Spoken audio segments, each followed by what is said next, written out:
Fala pessoal, belezinha? Sejam muito bem-vindos ao nosso canal. Hoje eu estou aqui para ajudar vocês com a resolução do PET Volume 2, nono ano do Ensino Fundamental de Matemática. Estamos na semana 1 e o tema dessa semana é notação científica. Mas antes de começarmos, eu queria deixar alguns recadinhos rápidos para vocês. Pessoal, para quem não é inscrito no nosso canal ainda, se inscreve aí, aproveita e ativa o sininho das notificações para não perder nenhum vídeo quando a gente postar. Se gostou desse vídeo, deixa o like para fortalecer o nosso trabalho, pessoal. E também nos acompanhe, pelas redes sociais, lá no Instagram, sempre com posts novos, conteúdos bacanas, novidades da escola online, tudo feito especialmente para vocês. Além disso, tem um podcast lá no Spotify, tem muita coisa boa que a escola online produz para vocês, galera. Meu nome é Renato, sou professor de matemática aqui da escola online e logo após a vinheta a gente vai falar sobre notação científica. Então, vem comigo!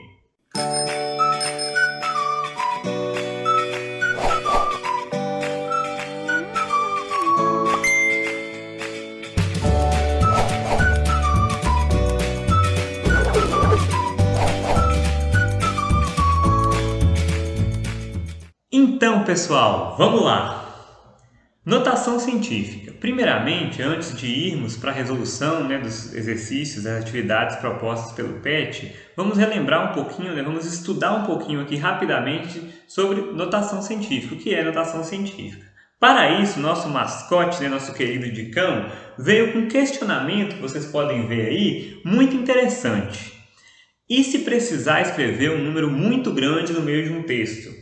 Como no exemplo aí, a distância aproximada da Terra ao Sol é de... Aí tem aí um número enorme, galera, enorme, Fica até difícil para ler. Isso aí é 150 bilhões, mas olha o tamanho, o espaço que ocupa para escrever esse número. É para isso que serve a notação científica, para facilitar a escrita e a leitura de números muito grandes ou muito pequenos. Mas de que outra forma a gente poderia escrever esse número, usando notação científica, para gerar essa facilitação, para ficar mais de boa, para a gente conseguir escrever e ler? Para isso, para entender notação científica, a gente precisa dar um passo atrás, dar um passo anterior e relembrar como funcionam as potências de 10. Vocês lembram como funciona com as potências de 10? Com o 10, pessoal, acontece uma coisa interessante, observem. 10 elevado a 1 é igual a 10. 10 elevado a 2 é igual a 100. Tranquilo, 10 elevado a 3 é igual a 1000. 10 vezes 10 vezes 10, 1000. Reparem que cada número aqui no expoente representa a quantidade de zeros que a gente vai colocar na frente do 1. E isso aqui vai acontecer sempre. Se fosse um número bem grandão, por exemplo, 10 elevado a 12 aqui, seria a mesma coisa. Seria 1 aqui e 12 zeros. Não vou colocar 12 zeros aqui não, mas saibam que aqui seria um 12, beleza? Não reparem a letra de médico do professor não, mas é assim mesmo, tá dando para entender, pessoal? Espero que sim. E aí tem uma coisa interessante também com as potências de 10, que acontece quando o expoente é negativo. Por exemplo, 10 elevado a menos 1 é igual a 0,1. 10 elevado a menos 2 é igual a 0,01. 10 elevado a menos 3 é igual a 0,001. Ou seja, para cada valor aqui, o número, o módulo do expoente, representa quantos algarismos, quantas casas decimais a gente vai deixar após a vírgula. Menos 1, uma casinha. Menos 2, duas casinhas. Menos 3, três casinhas decimais. E assim por diante. Ou seja, toda vez que o 10 estiver com um expoente positivo, a gente vai acrescentar zeros aqui. O número vai ser bem grandão, quanto maior for o número que estiver aqui no expoente. Quanto maior o módulo do número que a gente colocar aqui, porém negativo, o número vai ficar bem pequenininho, porque vai ter muitas casas decimais aqui, muitos zeros depois da vírgula. E assim é que funciona com as potências de 10. Mas por que isso aqui é importante para a notação científica? Porque é justamente essas potências de 10 que a gente utiliza para escrever números muito grandes ou muito pequenos na notação científica. Voltemos aqui, por exemplo, e observemos o número que foi dado pelo Dicão aí para a distância da Terra ao Sol, 150 bilhões. Reparem que esse número tem um monte de zeros, certo? Um monte de zeros. A gente poderia escrever esse número através de notação científica. E como ficaria? Reparem que esse número ficaria assim, ó. O 1,5. Daqui a pouco eu vou explicar por que eu coloquei a vírgula exatamente entre o 1 e o 5 aqui. Vezes 10 elevado a que número? Vezes 10 elevado a que número? Vamos voltar aqui e contar. Ó, aqui a gente tinha 3 zeros, 6 zeros, 9 zeros. Aí tem aqui o 0, 10 e aqui o 5, 11. Então, a vírgula veio parar aqui entre o 1 e o 5. Então, a gente andou 11 casas decimais. Portanto, vai ficar 1,5 vezes 10 elevado a 11. Certo? Então, esse número aqui é o mesmo número que está escrito aqui.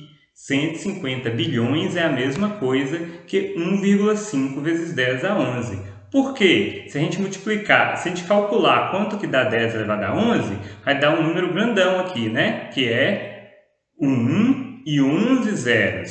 Se a gente multiplicar esse número por 1,5, vai dar exatamente 150 bilhões, que é o número que a gente tem aqui. Pessoal, mas a única regrinha que a gente tem aqui para a notação científica é a seguinte: o número que a gente vai colocar aqui antes de multiplicar pela potência de 10 tem sempre que ser um número entre 1 e 10. Tem que ser um número maior do que 1 e menor do que 10. Por quê? Ou seja, esse número aqui, ó, que vai ficar antes da vírgula, vai ser de 1 a 9, para que o número seja entre 1 e 10, beleza? Essa é a única regra que a gente tem aqui para notação científica. No mais, é só colocar um número, né, que estiver aqui, os algarismos significativos, né, que são os números diferentes de zero do numeral, multiplicado por 10 elevado à potência aqui adequada, certo?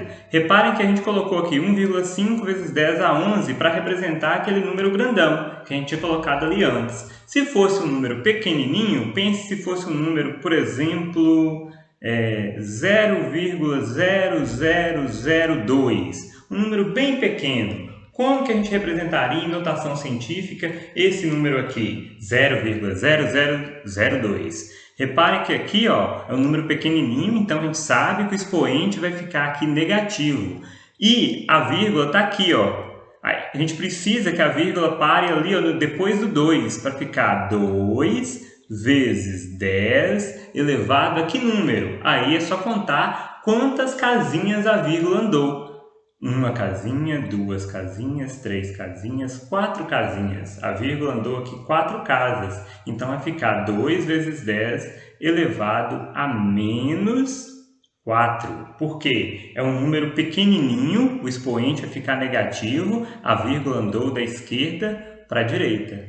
Tranquilo? No número grandão, a vírgula sai lá do final do número e vem para cá, para a esquerda. Por isso, o número fica com expoente positivo quando é grandão e fica aqui com expoente negativo quando é pequenininho. Tranquilo, pessoal? Tem entendido? Vamos praticar então? Vamos colocar a mão na massa agora para ver se todo mundo aprendeu? Vamos resolver as questões aí do PET volume 2 da semana 1 de matemática, nono ano. Agora!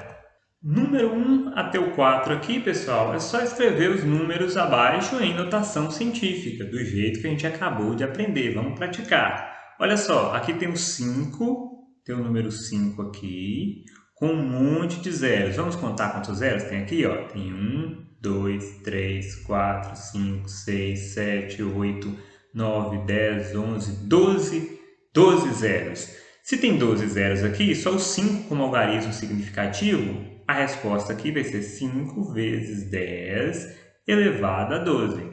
Só isso, acabou. Número 2 aqui, pessoal. O número pequenininho. Lembra o número pequenininho? Opa, deve ser expoente negativo. 0,000007. Então, quantos algarismos aqui tem depois da vírgula? 1, 2, 3, 4, 5, 6. Ou seja, a vírgula que está aqui, a gente vai ter que passar ela para cá, por depois do 7. Então, a vírgula vai andar 1, 2, 3, 4, 5, 6 casas. Ou seja, a resposta aqui vai ser 7 vezes 10 elevado a menos 6. Porque o algarismo significativo aqui é o 7 e a gente andou 6 casas até chegar nesse ponto aqui, a vírgula. Beleza, 7 vezes 10 é menos 6, número pequenininho, ficou aqui com o expoente negativo. O próximo aqui, pessoal, 586, aí tem um monte de zero, né? Vamos contar os zeros primeiro, 3 aqui, aí dá 1000, 3 aqui dá milhão, 6, 3 aqui dá bilhão, 9, 10, 11 zeros. Então tem 11 zeros aqui, e o 586. Pessoal, poderia ser 586 vezes 10 elevado a 11? Poderia. Esse número aqui representaria o mesmo número, porém está errado para a notação científica. Por quê? Lembra da regrinha que a gente falou? O número, que vai estar antes da potência de 10 para a notação científica deve ser um número entre 1 e 10. A parte antes da vírgula tem que ser 1 até 9. Então, vai ficar aqui 5,86, pessoal. Então, a resposta aqui vai ficar 5,86 vezes 10 elevado a quanto? Aí é só olhar quantas casas a gente andou aqui, né? Tinha os 11 zeros, a vírgula saiu aqui do final, passou aqui pelos 11 zeros, aí mais um aqui entre o 6 e o 8, mais um aqui para parar entre o 5 e o 8. Então, a vírgula andou 12, 13 casinhas aí. Então, 5,86 vezes 10 a 13. A resposta desse número 3. Beleza, agora o número 4 aqui. O número 4 é um número pequenininho, 0, um monte de coisinhas aqui. Vai ficar como? Primeiro, a gente tem que saber para onde vai a nossa vírgula. A vírgula tem que sempre ficar de modo que o número seja, a parte numérica aqui antes da potência de 10, entre 1 e 10. Ou seja, a vírgula vai ter que parar aqui, entre o 5 e o 8 nesse caso aqui. Então, a vírgula vai sair dali e vai vir para cá. Quantas casinhas a gente vai andar para fazer isso? 1, 2, 3, 4, 5, 6 casinhas. Ou seja, a resposta do número 4 aqui vai ficar 5,874, todos os algarismos significativos, mas a vírgula aqui entre o 5 e o 8, vezes 10 elevado a quanto? Quantas casinhas a gente andou mesmo? 1, 2, 3, 4, 5, 6. 6. O número é pequenininho, a vírgula andou para a direita, então vai ficar negativo aqui, menos 6. Menos 6. Beleza, pessoal? Então, a resposta aqui do número 4, 5,874 vezes 10 a menos 6. Então, pessoal, para que esse vídeo não fique muito extenso, essa aula não fique muito grande, cansativa, eu vou dividir em duas partes. Vamos encerrar essa primeira parte aqui, mas saibam que temos mais atividades para fazer aí. Tem atividade 5, 6, 7, até a 12, se eu não me engano. A gente vai ver também um pouquinho de como funcionam as multiplicações usando notação científica, certo? Então, encerramos essa primeira parte por aqui e eu aguardo vocês na parte 2 para que a gente possa continuar trabalhando essa semana 1 do PET do 9º ano. Belezinha, pessoal? Até a próxima!